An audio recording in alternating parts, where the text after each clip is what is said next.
Hello दोस्तों everyone, एक बार फिर से हमारे यूट्यूब चैनल पे आप सभी का स्वागत है। तो प्यारे बच्चों, आज हम आपके सामने एक ऐसा टॉपिक लाए हैं जिसका नाम है मॉडर्न फिजिक्स। ठीक है, भौतिक विज्ञान हम पढ़ेंगे। यहाँ पर आधुनिक विज्ञान पढ़ने जा रहे हैं, जिसमें आपके लिए बहुत ही इम्पोर्टेंट क्वेश्चन और पूरी डिटेल के साथ हम यहाँ पर आए हैं। हमने खुद हाथ से लिखा है। तो आइए शुरू करते हैं। सबसे पहले पढ़ेंगे आज हम ऐसी चीज़ जो कुछ बच्चों के समझ में नहीं आता है। तो यहाँ पर स्टार्ट करते हैं, परमाणु भौतिकी, मॉडर्न फिजिक्स स्टार्ट करेंगे और इसके बारे में जानेंगे क्या होता है और किस प्रकार से हम इसको पढ़ सकते हैं। तो सबसे पहले हम प्यारे बच्चों जानते हैं परमाणु क्या होता है, एटम क्या होता है, इसके बारे में जानेंगे। बिल्कुल जो हमने लिखा है ये अपनी भाषा में लिख रखा है, जो मतलब सिंपल लैंग्वेज है। ठीक है, तो आइए शुरू करते हैं, देखते हैं। सबसे पहले पढ़ते हैं, इसमें देखेंगे परमाणु की डेफिनेशन क्या है।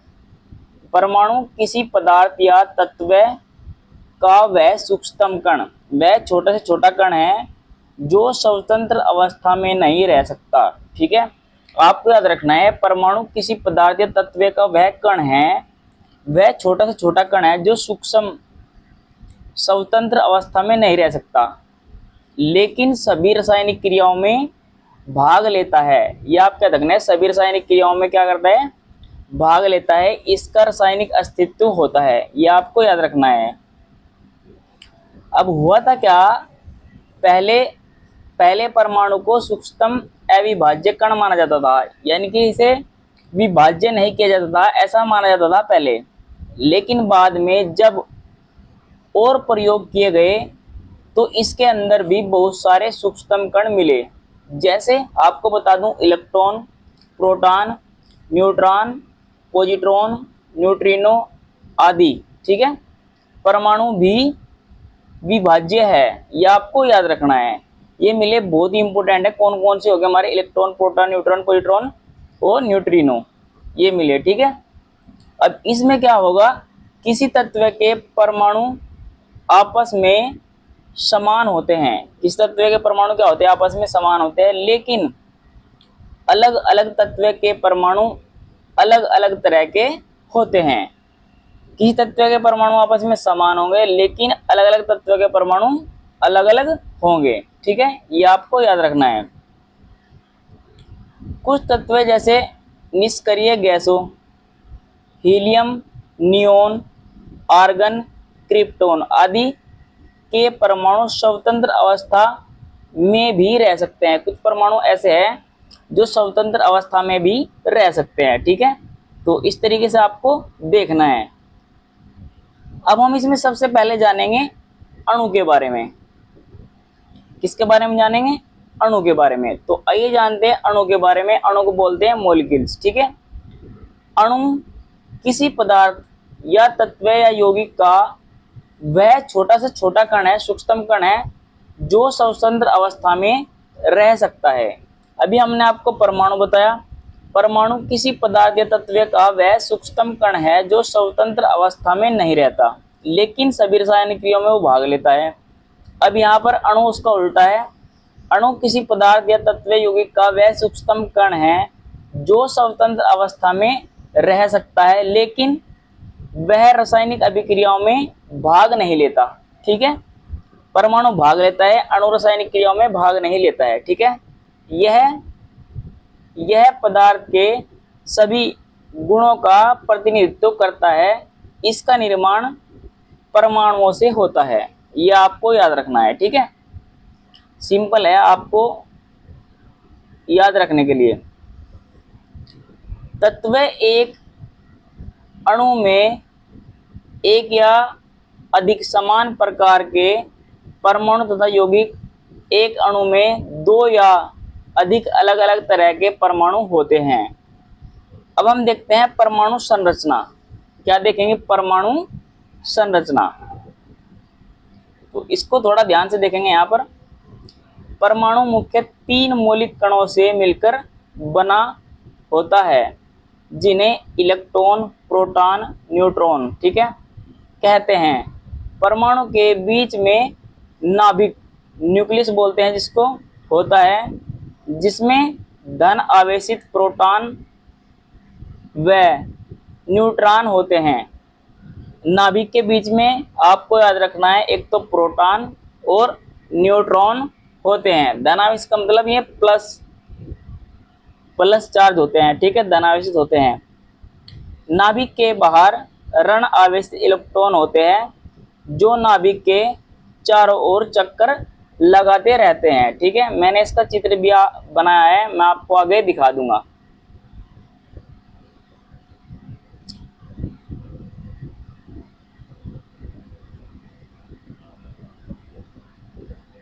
तो आइए यहाँ पर देखते हैं, इलेक्ट्रॉन तथा प्रोटॉन की संख्या बराबर होती है। ये आपका रखना है, इलेक्ट्रॉन तथा प्रोटॉन की संख्या क्या होती है, बराबर होती है, ठीक है। जिन पर विपरीत प्रकृति तथा समान मात्रा में आवेश पाया जाता है, ठीक है, याद रखेंगे। संपूर्ण परमाणु विद्युत उदासीन होता है। इनके अलावा भी 30 से अधिक मौलिक कणों की खोज की जा चुकी है, ठीक है। आपका रखना है 30 से ज़्यादा कण मिल चुके हैं, ठीक है। अब यहाँ पर समझेंगे उस चीज़ को जो हम आपको बताते हैं। ये बीच में रहा नाभिक, ठीक है, बीच में है नाभिक, ये आप देख सकते हैं, यह है नाभिक। इसमें क्या था, इसमें धनावेशित प्रोटॉन और न्यूट्रॉन पाए जाते हैं। आपका रखना है प्रोटॉन न्यूट्रॉन नाभिक में अंदर होते हैं और प्लस चार्ज में होते हैं। अब यहाँ पर देखते हैं, जो नाभिक के बाहर है, इस वाले क्षेत्र में आपको माइनस माइनस दिख रहे हैं, इसे बोलते हैं ऋण आवेशित इलेक्ट्रॉन। इलेक्ट्रॉन नाभिक के चारों ओर चक्कर लगाते हैं, ठीक है। ये आपको याद रखना है, ये आप देख सकते हैं माइनस के दिखाए गए हैं, ठीक है। इस प्रकार से आप याद रखेंगे। ये हमारा परमाणु का पूरा स्ट्रक्चर था, ठीक है, इस तरीके से आप याद रख सकते हैं। तो अब शुरू करते हैं। यहाँ पर सबसे पहले हम पढ़ेंगे इलेक्ट्रॉन के बारे में, ठीक है। क्या पढ़ते हैं, इलेक्ट्रॉन के बारे में। परमाणु मूल कणों में सबसे पहले इलेक्ट्रॉन की खोज हुई थी। किसकी खोज हुई थी, इलेक्ट्रॉन की खोज हुई थी। 1897 में हुई थी, जे थॉमसन द्वारा इसकी खोज की गई थी। नाभिक के बाहर नाभिक की परिक्रमा करता है, यह आपको याद रखना है। और इसमें खासकर इलेक्ट्रॉन पर कितना आवेश होता है, 1.6 गुणा 10 की घात -19 कूलाम होता है। ये आपको याद रखना है, बहुत बार एग्जाम में पूछा जाता है, ठीक है, याद रखेंगे। एग्जाम में बहुत बार पूछा गया हुआ प्रश्न है ये, ठीक है, इसको आपको याद रखना ही है। तो आगे बढ़ते हैं, इलेक्ट्रॉन का द्रव्यमान कितना होता है, ये भी बहुत बार पूछा गया है। 9.1 गुणा 10 की घात -31 किग्रा, यह आपको याद रखना है, होता है, ठीक है। यह एक अस्थाई मूल कण है, अस्थाई कण है, अस्थाई नहीं है, अस्थाई मूल कण है, जिसका विभिन्न रासायनिक क्रियाओं में बहुत महत्व होता है, यानी कि रासायनिक क्रियाओं में भाग लेता है। दूसरा है हमारा प्रोटॉन, ठीक है।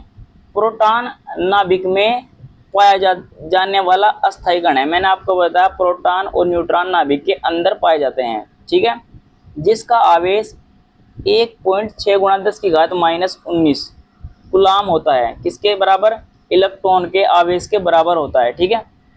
इसका द्रव्यमान 1.67 गुणा 10 की घात -27 किग्रा होता है, यह आपको याद रखेंगे। देखो इसमें थोड़ा उपवाद है, कुछ बच्चे एक ट्रिक है ईंट पर नच, उस पर क्या होते हैं, उलझ जाते हैं। तो यहाँ पर देखेंगे, इसकी खोज 1886 में गोल्ड स्टीनर द्वारा की गई थी, न कि रदरफोर्ड द्वारा, ठीक है। कुछ बच्चे याद कर लेते हैं कि प्रोटॉन की खोज रदरफोर्ड द्वारा की गई थी, ये बिल्कुल गलत है। इसकी खोज गोल्ड स्टीनर द्वारा 1886 में की गई थी। लेकिन क्या हुआ था, जो प्रोटॉन कण का नाम है वो रदरफोर्ड ने दिया था 1919 में, ये आपको याद रखना है, ठीक है।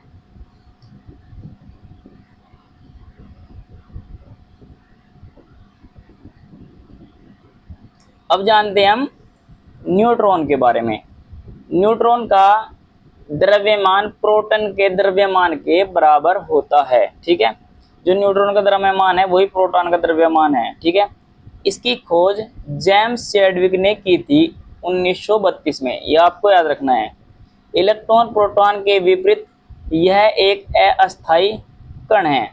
आपको याद रखना है, देखो हमने बताया जो हमारा इलेक्ट्रॉन है अस्थायी कण है, प्रोटॉन है अस्थायी कण है, जो न्यूट्रॉन है अस्थायी कण है। ये आपको याद रखना है, ठीक है। जिसकी अर्ध आयु 17 मिनट होती है। कितनी मिनट होती है? 17 मिनट। आवेश रहित होने के कारण इसका नाभिकीय विखंडन भी किया जाता है। इसके अलावा इसका प्रयोग चिकित्सा विज्ञान व जीव विज्ञान में भी किया जाता है। इस प्रकार से आप याद रखेंगे, जो बहुत ही इंपॉर्टेंट है, ठीक है। अब इसमें आगे बढ़ते हैं।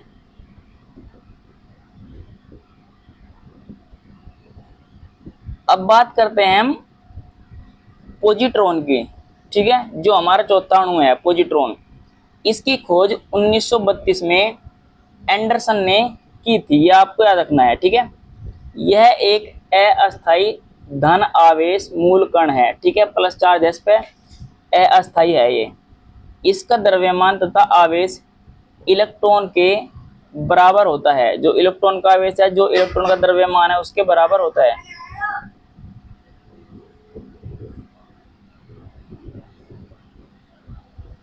तो यहाँ पर आप देख सकते हैं इलेक्ट्रॉन के बराबर है, इसलिए इसे एनडी इलेक्ट्रॉन कण भी कहा जाता है। काफी बार प्रश्न पूछा जाता है, पॉजिट्रॉन को क्या कहा जाता है? एनडी इलेक्ट्रॉन भी कहा जाता है। इसका चक्रण भी इलेक्ट्रॉन कण के विपरीत होता है। जैसे इलेक्ट्रॉन कण घूमता है तो उसके विपरीत ये घूमता है। इस तरीके से आपको याद रखना है। अब इसमें खास पॉइंट देखते हैं। एक पॉइंट खास है, पॉजिट्रॉन व एक इलेक्ट्रॉन मिलकर 2 गामा प्रोटॉन का निर्माण करते हैं। बहुत ही इंपॉर्टेंट प्रश्न है। पॉजिट्रॉन और इलेक्ट्रॉन मिलकर 2 गामा प्रोटॉन का निर्माण करते हैं। यह आपको याद रखना है। पांचवा है हमारा न्यूट्रिनो। इसकी खोज 1930 में पाउली ने की थी। यह द्रव्यमान आवेश रहित मूल कण है। एनडी न्यूट्रिनो इसका प्रति कण है। यह आपको याद रखना है।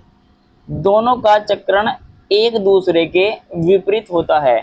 ये आपको याद रखना है। इसमें आगे बढ़ते हैं, देखते हैं पाई मेसान। इसकी खोज 1935 में युकावा ने की थी। यह एक अस्थायी मूलकण है जो 3 प्रकार का होता है। पहला आपको याद रखना है, 3 प्रकार का होता है। पहला हमारा धनात्मक पाई मेसान पाई प्लस, यह आपको याद रखना है। दूसरा ऋणात्मक पाई मेसान, तीसरा उदासीन पाई मेसान। ये आप याद रख सकते हैं, ठीक है।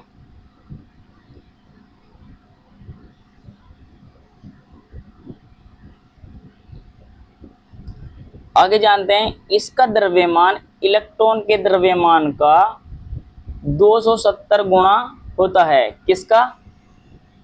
किसका होता है? ये मैंने आपको बताया अभी। किसका होता है? पाई मेसान का, ठीक है। यह 10 की घात -8 सेकंड के लिए बनता है, फिर नष्ट हो जाता है, ठीक है। इसका जो समय है 10 की घात -8 सेकंड तक इसका समय है, उसके बाद ये खत्म हो जाता है। उसके बाद देखते हैं फोटॉन। यह ऊर्जा के छोटे छोटे बंडल में होता है जो प्रकाश की चाल से गति करता है। कौन? फोटॉन, ठीक है। इनका विराम द्रव्यमान 0 होता है, ठीक है। फोटॉन का सिद्धांत न्यूटन के द्वारा दिया गया था। यह आपको याद रखना है, ठीक है। फोटॉन का सिद्धांत न्यूटन के द्वारा दिया गया, जिसमें बताया गया था प्रकाश छोटे छोटे मंडलों में चलता है। उसमें बताया गया था प्रकाश गुंजों में चलता है, ठीक है। यह आपको याद रखना है। अब देखते हैं, सभी प्रकार की विद्युत चुंबकीय तरंगों का निर्माण फोटॉनों के गति करने से होता है, ठीक है। ये जो फोटॉन है, जब ये गति करते हैं, जितनी भी चुंबकीय तरंगे हैं उनका निर्माण इन्हीं के द्वारा होता है। ये परमाणु का भाग नहीं है। इसका निर्माण जब होता है जब नाभिक विखंडन, जब नाभिक विघटन या विखंडन होता है। ठीक है, तो इस प्रकार से आप याद रखेंगे। तो दोस्तों ये थी हमारी अणु, परमाणु, इलेक्ट्रॉन, प्रोटॉन, पॉजिट्रॉन, न्यूट्रॉन की वीडियो। अगर आपको अच्छी लगी हो तो चैनल को सब्सक्राइब कीजिए। अगर आपको पीडीएफ चाहिए तो आप व्हाट्सएप पर मैसेज कर सकते हैं। ठीक है, ये हमारा चैनल है केपी ठकराल यूपीएससी एकेडमी। जय हिंद, जय भारत।